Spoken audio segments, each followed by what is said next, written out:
Vivo pro kabaddi season 12 almost సగం league అయితే అయిపోయింది.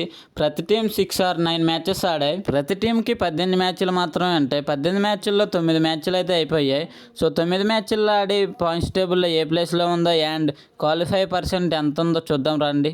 ఫస్ట్ టీం వచ్చేసి పునేరి పల్టన్ మొత్తం 9 మ్యాచ్లు ఆడితే 6 మ్యాచ్లు విన్ అయ్యి 3 మ్యాచ్లు ఓడిపోయి పాయింట్స్ టేబుల్లో ఫస్ట్ ప్లేస్లో ఉండి 19% క్వాలిఫై ఛాన్సులు అయితే ఉన్నాయి. సెకండ్ టీం వచ్చేసి దబాంగ్ ఢిల్లీ కేసీ మొత్తం 7 మ్యాచ్లు ఆడితే 6 మ్యాచ్లు విన్ అయ్యి 1 మ్యాచ్ ఓడిపోయి 12 పాయింట్స్తో పాయింట్స్ టేబుల్లో సెకండ్ ప్లేస్లో ఉంది. దబాంగ్ ఢిల్లీ కేసీకి 19% క్వాలిఫై ఛాన్సెస్ అయితే ఉన్నాయి. థర్డ్ టీం వచ్చేసి హర్యానా స్టీలర్స్ మొత్తం 8 మ్యాచ్లు ఆడితే 6 మ్యాచ్లు విన్ అయ్యి 2 మ్యాచ్లు ఓడిపోయి 12 పాయింట్స్తో పాయింట్స్ టేబుల్లో థర్డ్ ప్లేస్లో ఉంది. సో హర్యానా స్టీలర్స్కి కూడా 19% క్వాలిఫై ఛాన్సెస్ అయితే ఉన్నాయి. ఫోర్త్ టీం వచ్చేసి తెలుగు టైటన్స్ మొత్తం 9 మ్యాచ్లు ఆడితే 4 మ్యాచ్లు విన్ అయ్యి 5 మ్యాచ్లు ఓడిపోయి 8 పాయింట్స్తో పాయింట్స్ టేబుల్లో ఫోర్త్ ప్లేస్లో ఉంది.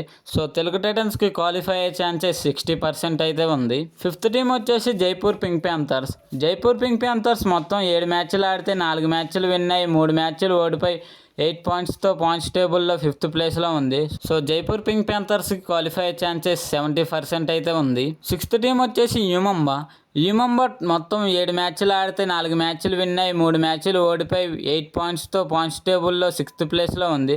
సో యూమంబాకి క్వాలిఫై ఛాన్సెస్ 70% అయితే ఉన్నాయి. సెవెంత్ టీం వచ్చేసి బెంగళూరు బుల్స్ మొత్తం 8 మ్యాచ్లు ఆడితే 4 మ్యాచ్లు ఓడిపోయి 4 మ్యాచ్లు విన్ అయ్యి 8 పాయింట్స్తో పాయింట్స్ టేబుల్లో 7th ప్లేస్లో ఉంది. సో బెంగళూరు బుల్స్కి క్వాలిఫై ఛాన్సెస్ 50% అయితే ఉంది.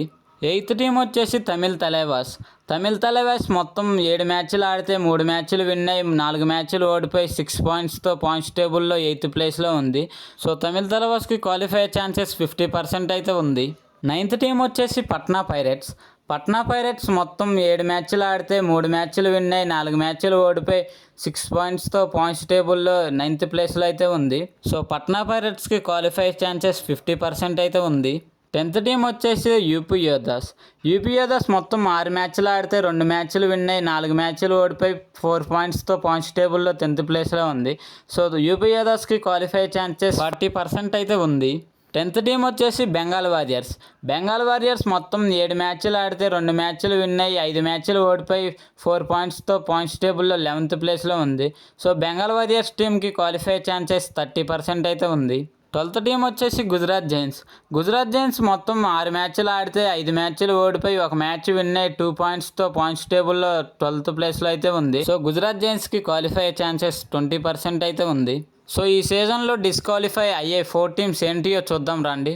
సో ఈ 4 టీమ్స్ డిస్క్వాలిఫై అవుతాయని గెస్ట్ చేసి నేను చెప్తున్నా. ఫస్ట్ టీం వచ్చేసి గుజరాత్ జైన్స్, సెకండ్ టీం వచ్చేసి బెంగాల్ వారియర్స్, థర్డ్ టీం వచ్చేసి యూపీ యోధాస్, ఫోర్త్ టీం వచ్చేసి తమిళ్ తలైవాస్. సో తమిళ్ తలైవాస్ 50% క్వాలిఫై అన్న మళ్ళీ కంబ్యాక్ చేసే అవకాశం అయితే లేదనిపిస్తుంది నాకైతే. సో మీరు గెస్ట్ చేసి డిస్క్వాలిఫై అయ్యే 4 టీమ్స్ ఏంటో కామెంట్ చేయండి. సో మీరు గెస్ట్ చేసిన 4 టీమ్స్ డిస్క్వాలిఫై అయితే మీకు 1000 రూపీస్ అయితే ఫోన్పే చేస్తా.